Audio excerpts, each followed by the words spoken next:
Well, today we're gonna do a little something different. We're gonna cook with Kip. Just don't tell Becky. So, I have decided today that I am going to do a chicken. Actually, I decided yesterday. And what I did was I brined the chicken. Let me get the brine that I bought and I'll show you what it is. So what I got was this Kinder's Butcher Brine and Rub Kit. It smells really good. It's got rosemary, some thyme, just lots of herbs in it, obviously with salt as well. And it's got a rub kit. I'm not sure if I'm gonna put the buttery poultry rub or not, but what I'm gonna do, I put this in yesterday. I got the chicken ready, got the brine all ready, put it in a bag, and it's been setting for, what time is it? Almost 24 hours in that brine. And so what I did with the chicken is I spatchcocked it. If you know what that is, you cut, this is the back side, and I've cut the spine out, and then I've turned it over and broken it down so it lays flat. And so what I'm gonna do is put some rub on it. I haven't decided what kind, but man, you can see the rosemary and everything in that bowl. And then I'm going to cook it on my Weber little kettle smoker, and I'll show you that process as well. But I like brining poultry, and I definitely like doing chickens this way, so let's see how it turns out.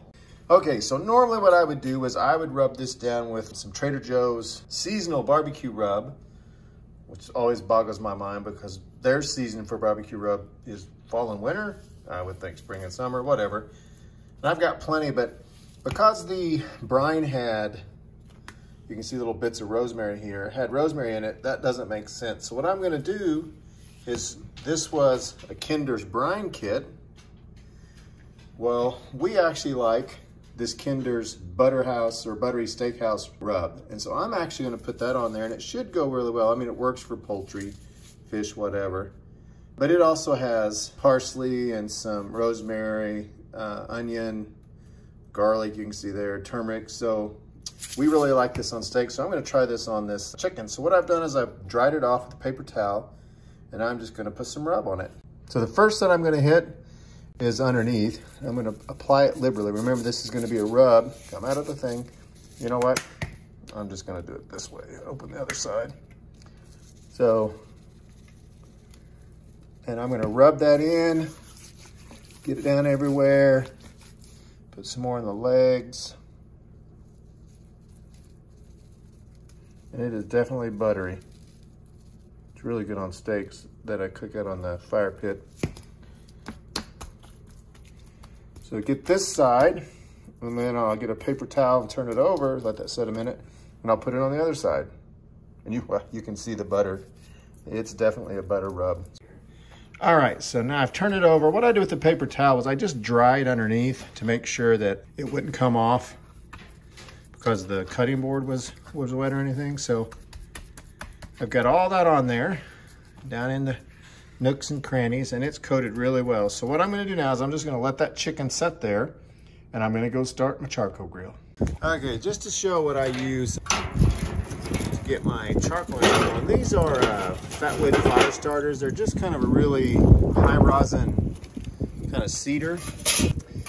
I like just putting those in. They'll burn down. I know you might worry about some kind of flavor or something, but they actually burn down relatively quick, and I find that they're easy to start, and they really start the charcoal on fire really fast. So I use those. I'm just going to use some Kingston, and then I've also got some lump charcoal I mix in with it, and then I pile this up in my funnel, get it really hot coals, and I pour them into these containers on the side.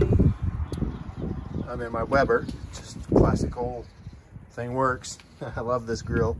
And then once I put the coals on the side, I can get the chicken going. But what else I do is I add chips. And if you find these, I find these Jack Daniel's Whiskey Barrel smoking chips.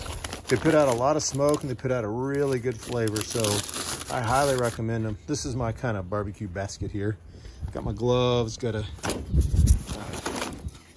cleaner for the grill, lighter, and then my thermometer for my meat. I'll put that in the chicken as well. So I really do like this, and so I highly recommend these chips if you can find them. So I'm gonna get the charcoal in there, and let's get this started. So I've got my charcoal in. I put the cardboard underneath to light those sticks. And what I did is I layered some of the standard Kingsford then I put some lump, and then I put more Kingsford. And that'll give me enough fuel probably for most of the time. But if not, what I will do is I'll take this chimney, once this charcoal's going, and move it into this pan. And I'll get another series of charcoal going just in case I need to add more fuel. And I do that because the way I cook this, it might take an hour and a half for this chicken to smoke. Not that smoke. Hopefully it'll get a flame here in just a minute. But those sticks should be catching. Well, yep. And so what they'll do is they'll bring up through the charcoal and get it going. It'll be a flaming tunnel here pretty soon. And just like that, I mean, literally 4 or 5 minutes later, the flame's coming up through the charcoal. So I don't want to get too close. So it really works. I really like using these sticks. Now for the second batch, you can also break them up smaller like that. Turns out it's the same number of sticks. I've just split it a little more and broken it in half.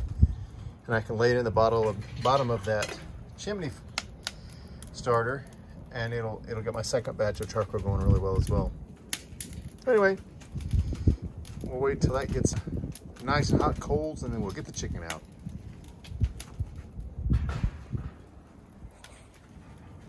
Okay, so the coals are about where I want them. What I'm going to do is pour them into the trays, and then I'll get my wood chips ready, and then I'll get that chicken out. I bought this is not what came with that grill. I bought it separate. I need to clean it off before I put it in there, but I like it because I can put those trays in the middle. If I want to take this out and cook things along the edge, or I can put the trays on the edge and cook things in the middle, which is what I'm going to do today. So anyway, yeah, priceless. Buy some gloves. Anyway, I'll get those in there and I'll show you what I'm going to do. Okay, so I got the coals in there, and I added a few more pieces of lump. They'll start from that and just slowly simmer, especially once I get the lid on there. Now I'm going to get the chicken, get it ready, and then I'm going to add the wood chips to the coals, and then I'll put the lid on.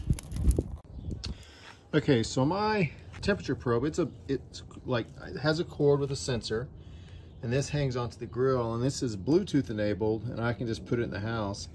I set my chicken at 165 internal, and once it reaches that temperature, I'll do a second check with a separate thermometer because I'm not sure how much I trust these completely. But it'll let me know once it's done, and I'll check in it, and if it's good to go, then we know the chicken's good. And I don't worry about going higher than that. The nice thing is, what it does is the chicken will be done, but it'll be nice and juicy. So anyway, all right, so let's get some wood chips on there. We got the chicken ready. I go ahead and cook the back. That'll be a nice snack as that large bird's cooking. And we'll get this going. I got the bird on. I got the chips on. And I got the probe in. Now I'm going to put the lid on it. And once I do that, it'll stop those, close the damper a little. It'll stop those chips from burning. And now they're going to start smoldering. And there you go. Oh, and those chips smell so good.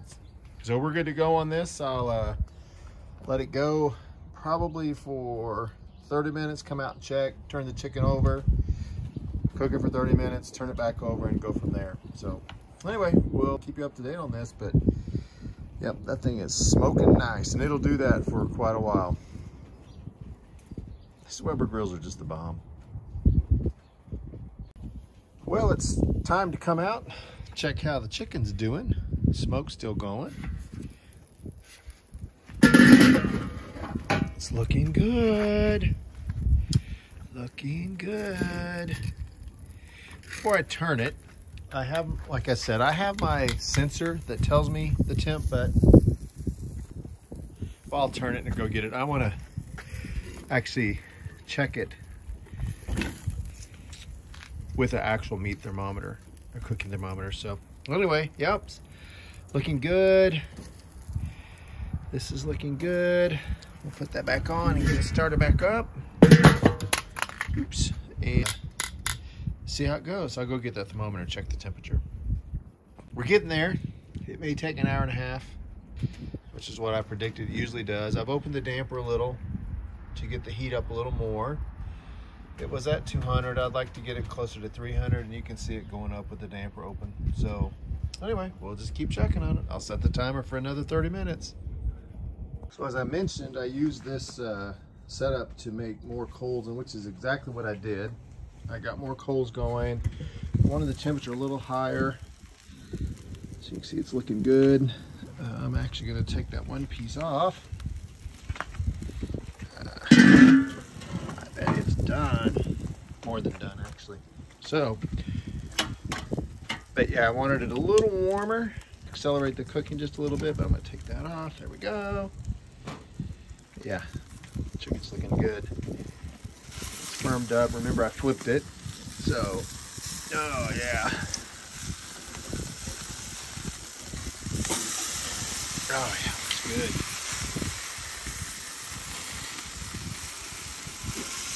Get some more smoke going. All right. But that should, extra coals now will get me up where I want to be and keep me up there. So it's looking good. Okay, so I pulled my alarm out and stuff. Remember I said I like to use the thermometer. And that's showing me at 166 internal temperature, which is what I like. So let's see what this puppy looks like off the grill. Look at that bird. This is an hour and a half to get it up there using the smoker and the brine. And oh my goodness, that's gonna be good. Let's take it in and see what it looks like cut open. Now we're going to cut this thing up. Oh, I hate to do it. It's been resting a few minutes to let it settle, so we'll see how it goes. Well, here's what I've got so far.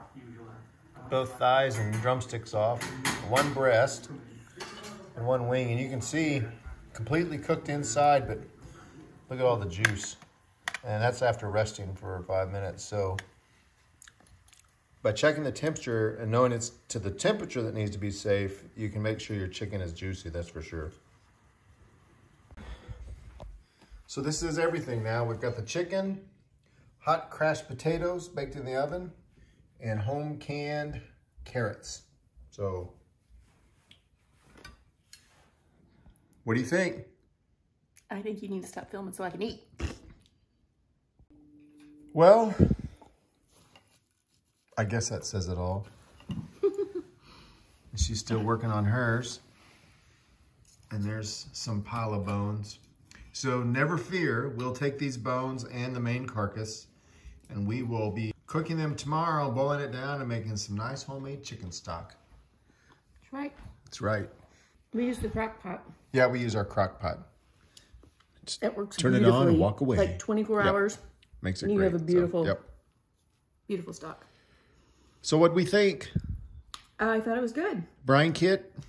I think, I don't know what the original price was, but for the $5 sale price, I'd buy that again. Especially considering it's a kit for a turkey. Yeah. And so now we've got another. I cut it in half, so we have a whole nother kit to do another chicken. Another chicken. Yeah. Now, because to replace that chicken, it's going to cost $100 now. Yeah, chicken's expensive. Actually, whole chickens aren't quite as bad, but the hot crushed potatoes, I should tell you, these are from our garden as well. Mm-hmm. And what you do is you boil them. Well, it's the Pioneer Woman recipe. Yeah, Pioneer Woman recipe. So from her original cookbook. Boil them, and then once they're boiled, you smash them, and then you put seasoning on them, put them in the oven, and bake them for 25 minutes. Today was 25 minutes. So yes, those are especially good. We love them. But all in all, I would say keep her on the kit. Glad we got another one. It makes the meat so juicy. It's just amazing. And the other thing is, buy a thermometer. Because it was the temperature, and internally temperature, it was safe, but it was super, super moist. Yep. Juices were clear, but some people would be afraid that it wasn't cooked, but it was. It was. Yep, so something different this time, me cooking, doing a chicken, which we love to do. So did the chicken anyway. Tell us what you think. Like, subscribe, thumbs up. Got any questions? Let us know. Yep. Hope you liked it. Live epically. That was an epic chicken. It was an epic chicken. Of course, it was done by an epic smoker. And I don't mean a guy that does cigarettes. I mean a guy who knows how to take a $199 Weber kettle grill and to turn it into a smoking machine. Anyway, thanks, guys.